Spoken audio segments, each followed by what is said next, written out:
Nah, shalom saudara-saudaraku yang ada di Bengkulu, apa kabar? Saya berdoa supaya semuanya sehat, semua diberkati Tuhan, terjaga dan terlindungi. Saya sendiri juga kangen pengen ya ke Bengkulu dan juga itu ikan bakarnya itu sudah melambai-lambaikan tangannya, namun apa daya tangan tak sampai karena wabah corona. Sampai jumpa nanti ketika semuanya sudah dalam keadaan baik.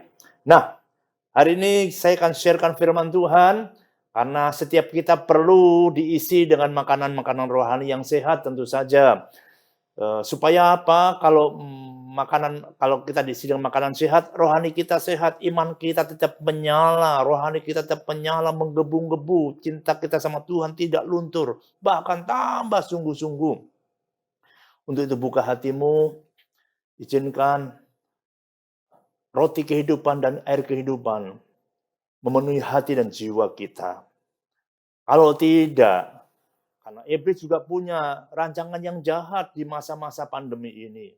Dia pengen agar rohani kita mati, agar iman kita tidak bertumbuh, agar hidup kita hancur di masa-masa wabah virus corona ini. Nah, hari ini saya akan sharekan firman Tuhan, yaitu dengan tema iblis selalu mereka-reka yang jahat terhadap kita, tetapi Tuhan menjadikannya kebaikan. Saya ulangi lagi, iblis selalu mereka-reka yang jahat terhadap kita, tetapi Tuhan menjadikannya kebaikan. Nah, ayatnya akan kita baca dalam kitab Kejadian pasal 50 ayat 20. Kitab Kejadian pasal 50 ayat 20, demikian firman Tuhan. Memang kamu telah mereka-rekakan yang jahat terhadap aku, tetapi Allah telah mereka-rekakannya untuk kebaikan dengan maksud melakukan seperti yang terjadi sekarang ini, yakni memelihara hidup suatu bangsa yang besar. Saudara-saudaraku yang dikasihi Tuhan Yesus Kristus, kita tahu kisah dan kejadian yang dialami oleh seorang yang bernama Yusuf, anak daripada Yakub. Bagaimana karena ayahnya, karena Yakub lebih menyayangi Yusuf daripada saudara-saudara yang lain, maka saudara-saudara Yusuf itu timbul iri hati. Hatinya timbul dengki, timbul iri. Lalu setelah itu bukan hanya berhenti di iri hati, akhirnya ada niat-niat yang tidak baik, yaitu niat yang jahat, yaitu niat ingin menghabisi Yusuf adiknya. Maka dipersiapkan rancangan-rancangan bagaimana cara menghabisi adiknya. Nah, seperti biasa Yusuf membawa makanan, mengantar makanan untuk kakak-kakaknya. Dan rancangan yang jahat pun mulai dilaksanakan. Yusuf ketika menyapa kakak-kakaknya dengan sapaan, hormat, respek terhadap kakak-kakaknya. Tetapi begitu mengagetkan karena kakak-kakaknya begitu bersifat kasar, bersifat berangasan, tidak seperti seorang kakak. Dan apa yang terjadi? Yusuf akhirnya ditangkap, diikat, dipukul, ditendang, diludahi, dan lain sebagainya. Dan pada akhirnya ya, sebuah pisau akan ditancapkan dalam tubuh Yusuf. Tapi ada salah satu kakaknya yang mengusulkan, bagaimanapun juga ini adik kita. Kita masukkan ke sumur saja. Apa tahu dia bisa hidup. Nah, ketika dimasukkan ke dalam sumur, tidak lama kemudian datanglah itu saudagar. Lalu berpikir, salah satu daripada kakak Yusuf berpikir, daripada adik kita mati di sumur, bagaimana saya usulkan kalau dijual saja pada saudagar, kita bisa dapat duit. Nah, Lalu kita tinggal buat laporan ya kepada bapak kita bahwasanya adik kita, anak bapak yang bapak cintai itu sudah mati diterkam binatang buas. Lalu lalu darahnya kita kita oleskan di jubahnya itu dan akhirnya disepakati dan Yusuf pun akhirnya dijual, dibawa ke Mesir. Lalu mereka membuat laporan kepada ayahnya bahwasanya adiknya sudah diterkam binatang buas. Maka sedihlah hati daripada Yakub karena mendengar laporan anaknya yang dicintai sudah mati. Nah, kakak-kakak daripada Yusuf punya rancangan yang jahat kepada Yusuf. Apakah Yusuf mati di Mesir? Kisah selanjutnya dikatakan, memang Yusuf lewat proses, dia dijual, jadikan budak, harus bekerja di rumah Potifar. Kasih karunia Tuhan turun atas Yusuf. Dan Yusuf menjadi orang kepercayaan. Sampai akhirnya rancangan Tuhan digenapi. Yusuf justru menjadi penyelamat bangsa atau kaum Israel yang luar biasa. Yusuf menyelamatkan kaum Israel yang pada akhirnya akan melahirkan bangsa yang besar. Yusuf juga menyelamatkan bangsa Mesir dari kelaparan yang hebat. Nah, saudara-saudaraku yang dikasihi oleh Tuhan Yesus Kristus, kalau iblis merancangkan yang tidak baik, tapi Tuhan merancangkan yang baik. Nah, dalam hidup kita sehari-hari, kita tahu ya, misi atau rancangan iblis terhadap manusia. Dalam kitab Yohanes pasal 10 ayat 10. Adapun pencuri datang hanya untuk mencuri, membunuh, dan membinasakan. Nah, itulah rancangan iblis terhadap manusia. Iblis itu punya rancangan yang jahat sekali. Dia itu mencuri, membunuh, dan membinasakan. Tidak ada rancangan yang baik dalam diri iblis. Nah, bagaimana niat yang jahat dari iblis itu? Dia tidak bisa langsung kepada umat-umat Tuhan. Karena umat-umat Tuhan dilindungi, dijagai oleh Tuhan. Caranya bagaimana? Iblis memakai manusia, iblis memakai orang-orang di sekitar kita, orang-orang yang tidak berjaga-jaga. Itu akan dipakai oleh iblis. Iblis sangat marah. Iblis tidak rela. Iblis akan iri. Kalau keluarga-keluarga Kristen bahagia. Kalau anak-anak Tuhan badannya sehat, jiwanya tenang. Usaha dan pekerjaannya maju. Atau pelayanannya diberkati oleh Tuhan. Iblis akan merancangkan yang jahat terhadap kita. Dengan cara bagaimana? Dia memakai orang-orang yang tidak berjaga-jaga yang ada di sekitar kita untuk menghancurkan kita. Catat baik-baik itu. Karena iblis itu digambarkan seperti pencuri yang akan mencuri, membunuh, dan membinasakan.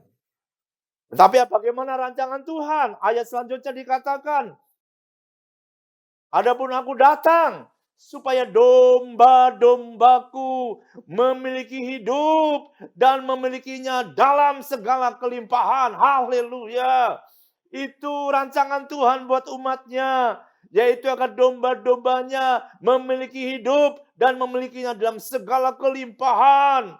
Itu luar biasa. Kita berikan tepuk tangan bagi Tuhan terlebih dahulu. Haleluya, haleluya, haleluya. Terpujilah nama Tuhan. Nah, hari-hari ini kita tahu pandemi virus corona, COVID-19 masih merajalela di mana-mana.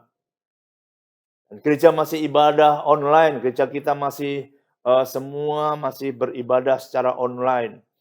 Nah, perhatikan baik-baik. Kalau kita amati ya saudaraku, lewat virus corona ini, Iblis sedang merancangkan sesuatu yang jahat atas manusia. Apa itu rancangannya yang jahat? Kita dengar laporannya, di dunia ini sudah ada puluhan juta orang-orang yang terjangkit positif virus corona. Dan yang mati karena virus corona sudah 500.000, udah naik terus itu. Ya.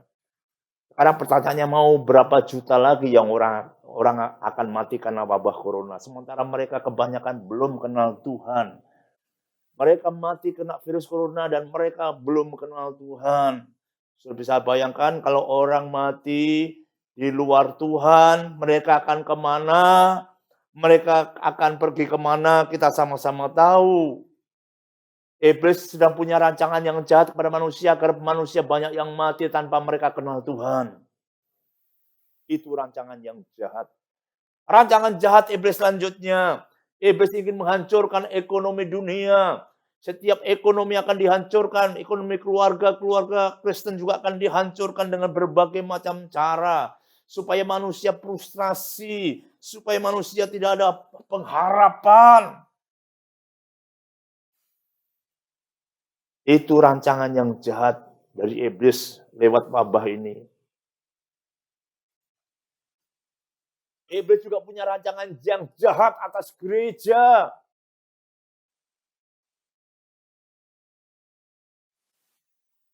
Iblis berpikir,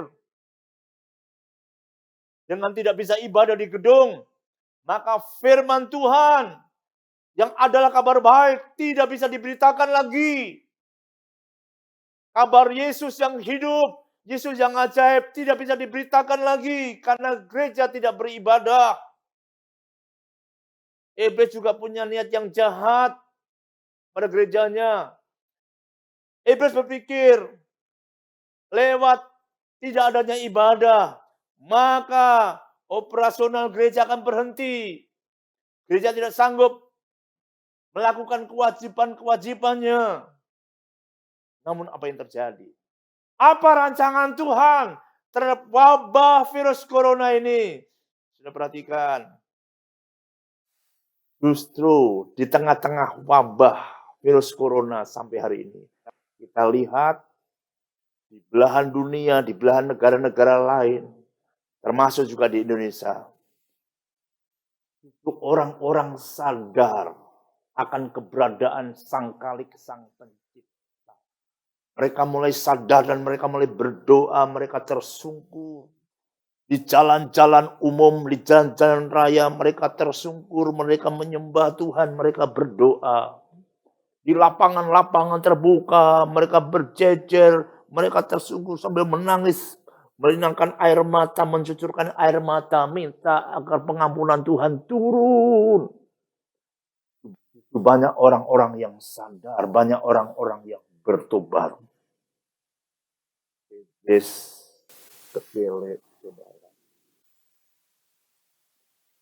Selanjutnya, iblis ingin menghancurkan ekonomi. Tapi apa yang terjadi? Justru orang-orang semakin berkreasi, meningkatkan kreativitasnya dalam menjalankan usahanya. Begitu luar biasa, mereka memodifikasi, berinovasi untuk menjalankan usahanya dan luar biasa. Iblis kecil. Iblis berpikir, dengan gereja tidak bisa beribadah di gedung, pemberitaan firman Tuhan akan berhenti. Justru semakin masif, justru pemberitaan firman Tuhan semakin gencar diberitakan. Dan bahkan tuh lintas budaya, lintas agama, lintas suku, lintas bangsa. Semua suku, kaum, dan bahasa bisa mendengarkan siaran lewat online. Dan ternyata setelah disurvei, begitu banyak terjadi peningkatan orang-orang yang mendengarkan firman Tuhan lewat siaran online. Luar biasa. Iblis kecil. Karena firman Allah tidak bisa dibendung dengan apapun dan oleh siapapun. Katakan amin, saudaraku.